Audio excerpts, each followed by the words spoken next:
Definitely seeing my father playing the piano every single Sunday when I would go to Mass growing up at St. Bernard.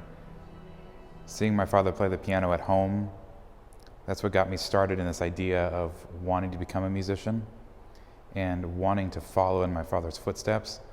I started playing for the church the year around when I was 13 and 14.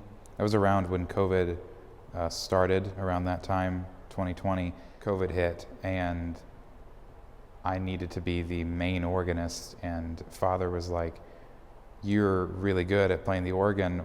We'll have you play the organ, and we'll have the nuns sing."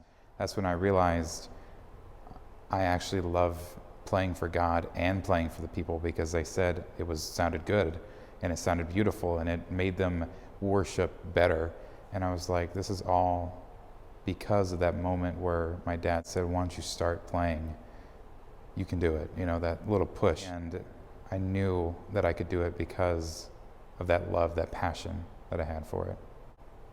For St. Bernard, I am their organist, so I do the Saturday 5 p.m. vigil, the Sunday at 11 a.m., and then that's all I do for their church. At St. Monica, I do the 5 p.m. Sunday Mass. And it's a really nice way. It's a kind of a direct opposite of the traditional at St. Bernard. It's the contemporary rock band, drums, guitars. I'm rocking out on the piano. Great way to end praising God on a Sunday. And for JP2 here, I am their pianist for the choir. So Mr. E, or Mr. Espiritu, Emmanuel Espiritu, he has been in my life ever since I was in second grade. I went to St. Monica for pre-K through 8th. In second grade, I joined the choir. As everyone, he comes around with pencils and he gives pencils to everyone, join the choir. So I was like, I'll do this. He really drew me into music. So besides my dad, he is that other person that drew me into music. The impact that Mr. E or Mr. Espiritu had on my life is a big one, because he's now here at JP2. He says, I followed him, but he really followed me over here. And being able to see him every day, go to his room and just play the piano, work with him for the choir, he allows me to do so many things, and I love it so much. So if it wasn't for him, I wouldn't be doing a lot of things that I'd be doing.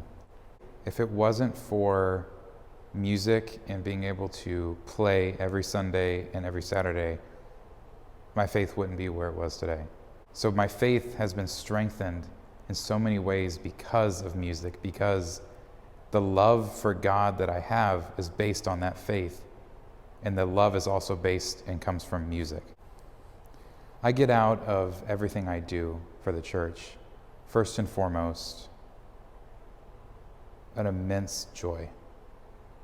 Playing for the people, playing for God, working with the choir members in both churches, St. Bernard and St. Monica, in 2 different music settings.